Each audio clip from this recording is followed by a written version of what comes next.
Quyoshni ko'rib turibsiz. Jazirama, issiq. Qurbon hayiti esa yaqin.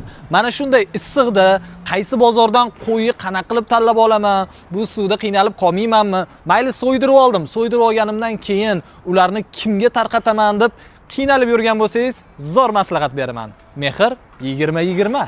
Aytmasam ham juda ham yaxshi bilasiz. Shu paytgacha 700 tadan ortiq oilalarni va ularning 2400 tadan ortiq farzandlarini doimiy ravishda ro'zg'or bilan ta'minlab berayotgan ushbu jamoaning Qurbon hayiti munosabati bilan ajoyib taklifi bor. Taklif quyidagicha: Qurbonlik aksiyasi. Istasangiz pulini berasiz, ular sizning nomingizdan qo'y sotib olishadi, so'ydirishadi va haqdor oilalarga tarqatishadi. Bo'lib o'tayotgan ushbu jarayonni sizga foto yoki video hisobot orqali yetkazib turishadi. Agar xohlasangiz o'zingiz niyat qilib olib qo'ygan qo'y bo'lsa, shuni olib keling. Xohlasangiz so'ydirib, xohlasangiz yarmini, xohlasangiz ma'lum bir qismini olib keling. Mehr 20-20 jamoasi haqdor oilalarga ushbu qurbonlikni yetkazishadi. Ko'proq ma'lumotga ega bo'lmoqchi bo'lsangiz, Mehr 20-20 profiliga murojaat qiling.